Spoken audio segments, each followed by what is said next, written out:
Hello and a very warm welcome back to my repeat viewers, and if you're watching for the first time, welcome back to my new video series with a channel devoted to helping you to release your best creative self with self-confidence and free self-expression and increasing knowledge, hopefully about some artistic techniques as well. My name is Acheson-Elmassry.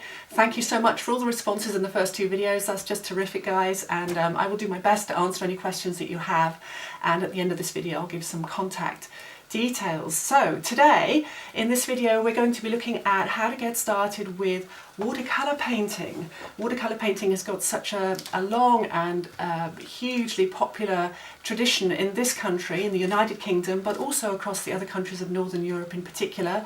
And it's a very quick and easy way to paint. You don't need a huge amount to get you started, and it's just a very beautiful, spontaneous, quick way to paint. And so it's had this great popularity and tradition.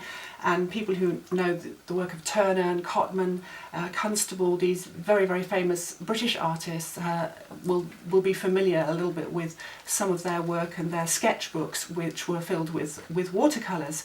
So I'm going to take you through the main things you need to get started to set up with some basic materials. And you do need a few materials because you need watercolour paints and you need some brushes and palettes and so on. But I'm going to give you some tips for that today. The first thing I'll talk about is the paper. Now, watercolour paper is something a little bit special, and it comes in different forms, and it can be a little bit confusing if you go into a store and you see all these different choices, or even if you go online. So my suggestions today would be to go with a sort of medium textured paper. Now, if you paint watercolour on regular, or you paint on just regular paper out of a sketch pad, maybe cartridge paper, what will happen is that the paper will actually buckle up a little bit, it might cobble, and that could be great if you're looking for some interesting effects within the paper surface. But if you want to keep a flat, nice painted surface, then you're going to need some watercolour paper. And the joy of watercolour paper, and the artists kind of rave about it, is in its ability to lend particular textures and effects to the process of the painting, and finished effects, which are particularly beautiful and very sympathetic to painting things in nature, such as skies and excuse me,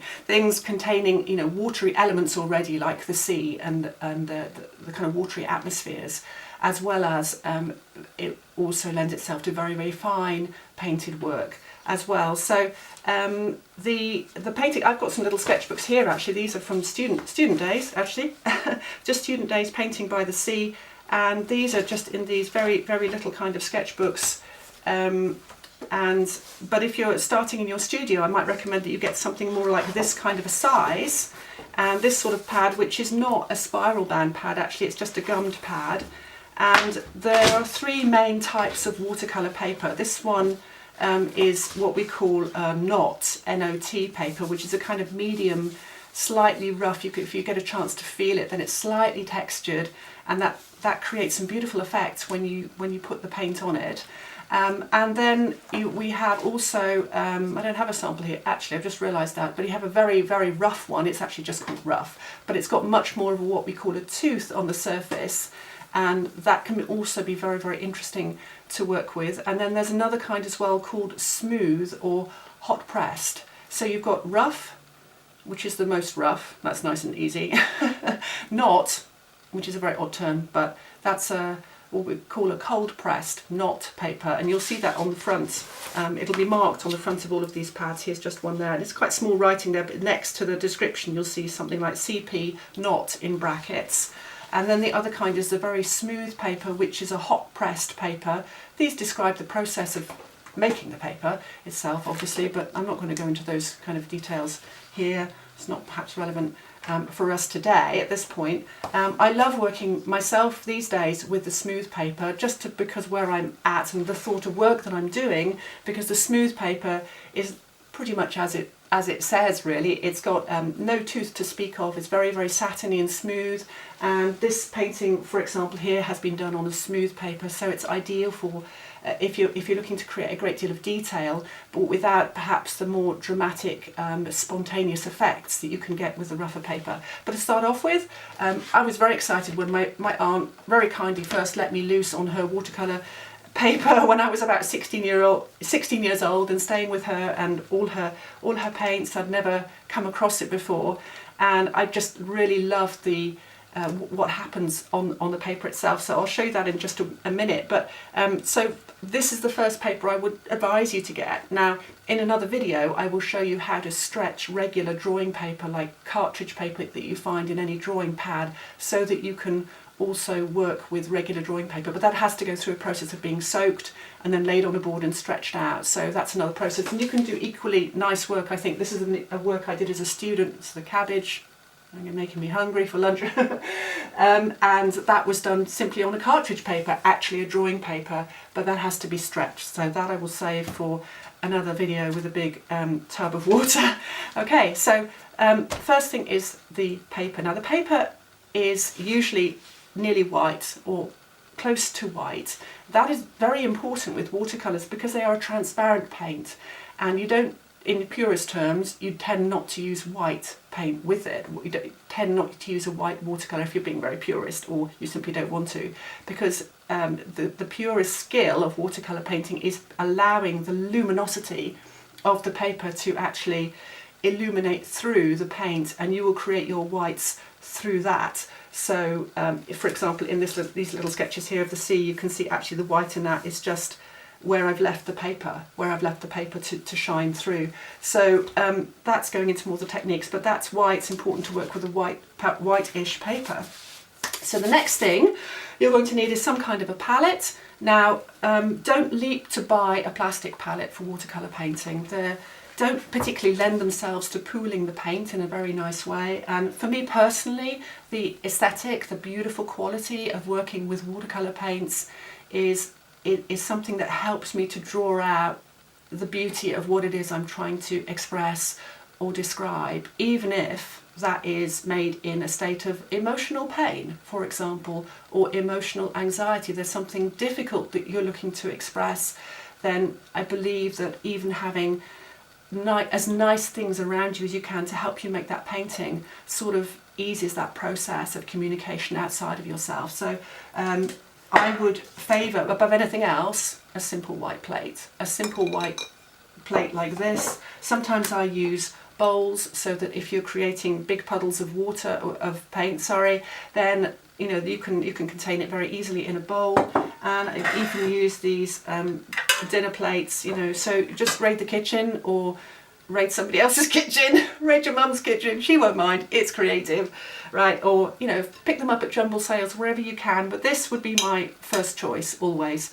And, they wash out beautifully, nothing stains on this, and it just mixes the colours really, really beautifully. So this, if I'm out and about and I'm sketching and painting out in a field somewhere, or by the sea, or wherever I'm travelling, on a train or something like that, then I might have with me some camping plates, which is an enamel plate. And the good thing about that is you can drop it, right? Drop it on a rock, it doesn't matter if it tumbles down a cliff, it doesn't matter. Well, you've got to get it back again, that might be a problem, but apart from that, it's kind of robust and very lightweight. So that would be, if I'm out and about, I might use something like that. So, but in the studio, china plates would be my preference. Next we'll talk about brushes. Now there's so many brushes. I've got some really old faithful brushes here. Some of them are so old and used. Look at this one. Oh, that's just about held together with tape now. That is so old. Can't bring myself to throw them out. But you know what? If you look after your brushes, they will be good for a very long time.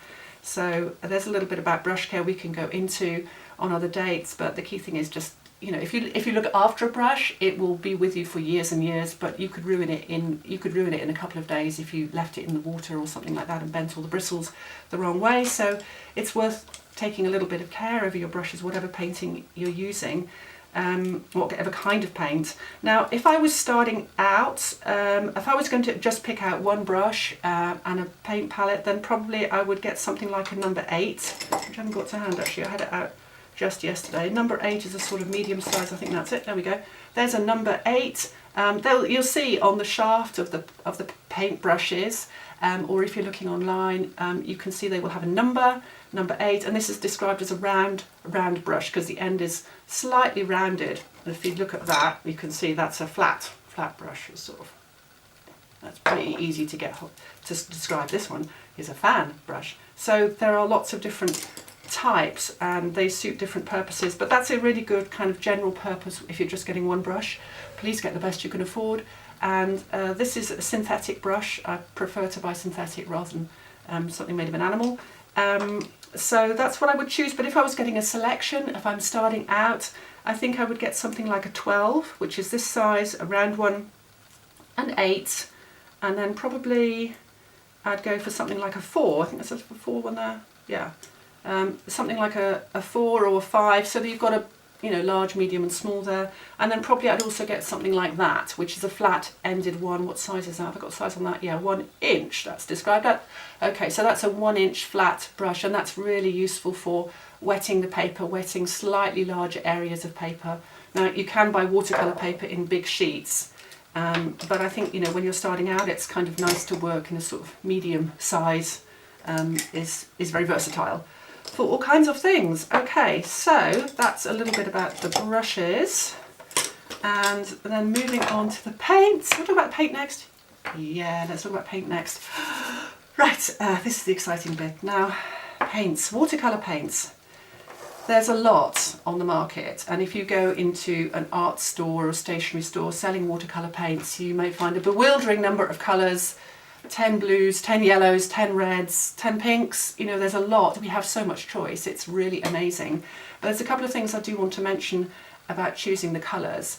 Now, you'll notice that, well, depending on the store that you go to, but there's generally 2 types of watercolour paints. There's one that's made for students, which are usually a little bit less expensive pigments, and then there's ones that are described as artist watercolours. Now, if at all possible, I would recommend that you get the artist's watercolours because it makes the experience more beautiful, because the paint is simply just more beautiful. It's a better quality of pigment and it will last. It may be that even if you're just starting out, you do something really beautiful and lovely and you want to keep it for the next 10 years and have it on display somewhere, and then you know that it's got a good light fastness, a good permanency. So I would go and choose an artist's watercolour, and you'll see it's written on these tiny labels that you get on these small tubes. These tubes are, this is like a 5 millilitre, that's 17 fluid ounces. And the other ones are sort of maybe slightly larger, there's a 15. And if I were buying colours that I liked a lot, I would opt for buying tubes when I'm starting out rather than the pans. The pans are what you would put in a tin, like this. And they buy these and they just sort of fit in there. That's what we call a full pan. And then this one is what we call a half pan, literally half the size. Now, when I'm out and about travelling with my paint box, then I would want this, probably. But in the studio and when I'm starting out, I want to be able to make large areas of colour, large what we call washes of colour, so I would go with tubes to begin with. And I think it's fun to experiment with tubes because you can work with slightly larger amounts and feel a bit freer about the colour mixing process. But I will talk about the palette on another video, I think, because this is a much loved object, and they are great to have. Now, the other thing I would say about when you are choosing your paints for the first time, rather than go and get a lot of colours, even if you can do that, my recommendation would be to just choose 3 of the primary colours initially. Now, the primary colours, did you do this in school? That is a red, a yellow and a blue. Those are called the primary colours, if you didn't know that. And from those colours you can mix a kind of almost any other colour. So red and blue, purples and violets, and red and yellow, orange tones, golden tones, and then the blue and the yellow, all the kinds of greens that you can get. So it's really great to start off with practicing and stretching and understanding what you can do with those first 3 paints that you have, and deepen your knowledge and understanding of what they're capable of, rather than just saying, I need a blue, and go for that particular blue that is closest to the blue you're looking at. Maybe try to or a green, maybe to give a more accurate example, try to mix it close to where you're going to. And with that range of colours, with those primary colours, you can also obtain some greys, some grey tones, and lots of browns as well. So it's really, really versatile. We tend, as I mentioned earlier, we tend not to use white in the purest style you can. You've done lots of watercolour painting adding white in, like a Chinese white or even a white gouache, but today I'm not going to talk about that so much at these in these stages, so that you obtain a kind of understanding of the techniques of the purest form of watercolour painting.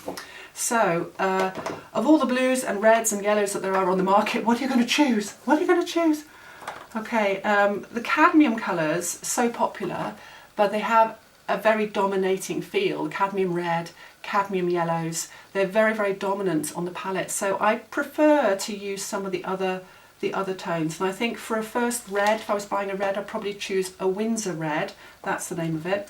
If you get the chance to try somebody else's colours, then you can really get a feel. But a Windsor red is like a mid-tone red. And there's something else on the label of these colours that I'll just explain a little bit as well, because many of these watercolours come in series, and they might be called series 1, 2, 3, 4, or you might see that on them they'll have a star system. You can see on this Schminke one, this one has 4 stars, and that means that basically the 4 stars is going to be more expensive, but it's more expensive because of the pigments in the paint. You can find that there might be a blue that is 1 star, it might be one that's 2 or 3 stars. That might affect your choice. But I would, that's what that means anyway. So it's the same with the series 1 is going to be the less expensive. Series 4 has got the more expensive pigments inside it. So there we go, there's a Windsor red I'm using there. Now for a blue, I might choose an ultramarine or a cobalt blue, which is a mid-tone blue. Ultramarine slightly larger. It really depends, you know, kind of where you are and what it is you want to paint. But you'll have a lot of versatility if you choose something that is a mid-tone. You can lighten it by adding water, and you can darken it by using its complementary colour, which is another thing I'll get into at a later stage. But if you choose a very, very dark one, then you can't kind of magic up a lighter blue in quite the same way. So a mid-tone is quite good. And then for a yellow, I might choose a chrome yellow, which is quite a versatile one. Or this one is a personal favourite of mine. It's called Acheson, which is a kind of unusual name that I came across in my mother's oil painting set, my grandmother's rather, and I've always loved it. Again, it's quite a lightish mid-tone, but you can create some very brilliant greens with that. We're in the summertime in the UK, so if I'm painting now, I might be painting some brilliant greens. If I'm painting, you know, the scenery, for example, which tends to be the most popular choice here.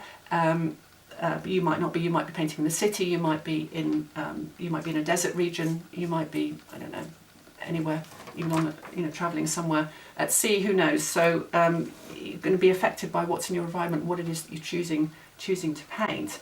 Okay, so we've got some colours there. The primary colours are down. Now water. You could just choose like a regular jam jar of water. This one used to have some strawberry jam in it, I think. But I would also recommend, since the water and the clarity and the cleanliness of the water is so important, that you also get yourself a really big jar of water like this. Bigger if you like. This one, yeah, had olives in it, and very delicious they were too. So keeping the water clean is really important. To change the water a lot with watercolour painting, because it starts to look muddy quite quickly, which is great if you're painting mud, but if you're not painting mud, then your colours will start to look a bit faded and a bit dirty very quickly unless you change the water frequently. So the more water you've got, the better, really. So let's just have a little go starting out then. And I think the first thing just to try out today, once you've got this basic equipment, is just to try mixing these colours together a little bit. I'm going to wet the paper first. I'm actually going to use this nice flat brush to load that paper with some water. Now this paper almost feels like card. There's one other thing about the paper I don't think I mentioned that is actually rather important. It's very important actually, and that is the weight of it.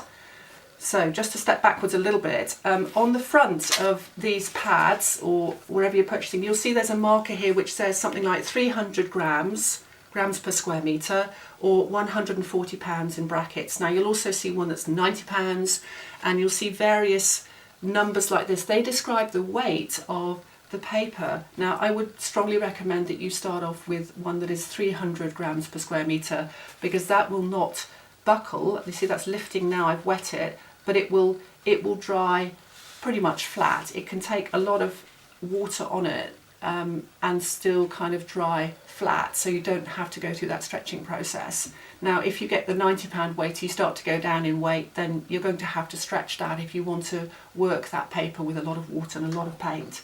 And again, I will show you that on another video if you like. I'm happy to do these videos for techniques that you're interested to see, by the way. So here we go. Let's just start off with this colours here. And to begin with, I'm simply going to explore how I can mix these paints and the effect on the paper initially. So rinse through after each application of paint. So as far as possible, you can keep your colours, your first colours clean on the palette. That's quite an interesting green we've got going there. So I'm just going to, I'm loading the brush with paint there, and then I'm just going to paint some simple stroke on there. And because I've wet the paper first, what happens is the paint starts to run or bleed outwards, and it keeps on going for quite a while. So what you put on the surface will change. Now if I was to paint that down here on a dry patch, then it won't move outwards at all. But I think the fun of exploring and experimenting when you're starting with watercolour is to try these kinds of, to try the effect of painting onto a wet surface and putting the paints next to each other and seeing how they merge and blend together. So you've got a process of mixing on the palette, mixing the original colour. Let's try a slightly darker sort of teal type colour there, and then also seeing what that does on the paper here. Now as the paint dries, you'll notice that it goes, as paint does, stating the obvious, but it sort of fades slightly. So you can observe what's going on there. You can have some fun trying to paint in the other direction. Let's make a really light yellow there, or yellowy green actually. Let's take that back up to the top there. I don't know how clearly you can see that in the video. It's quite tricky making a video with art techniques, because I feel like it's good to see the teacher. It's good to see the people who's making the video, but also you want to see what they're painting. So I welcome your comments, and you can direct message me on Instagram if you, I'd love to hear your feedback, and if you need help with anything in particular, feel free to get in touch with me. Now I'm starting to mix some orange there, down there.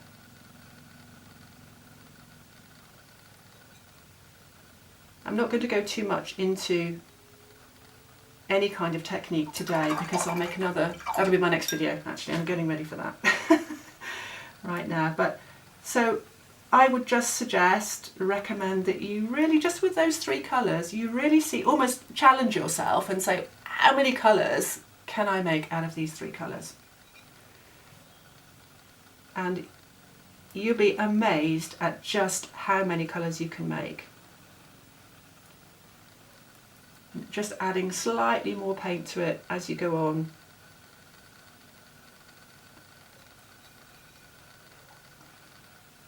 And just have some fun and have a go and explore it and see what you come up with. I'm just making some suggestions here, but you can obviously feel free. And in the next video I'm going to be talking, as I say, about, you know, about 5 particular techniques to help you get going and really explore and extend your basic knowledge wherever you're at. Maybe you've done all kinds of painting and never done watercolour painting, but it is fun and light and lovely and free and accessible, and as I say, you don't need very much to get you started. The paper's probably the most important thing, just to get you going. So there you go. Feel free, have fun and explore. I'd love your feedback. Thank you so much for watching. I'm Ellie Acheson-Elmassry. You can direct message me on Instagram or leave your comments below. I'd love to hear from you. Thanks very much.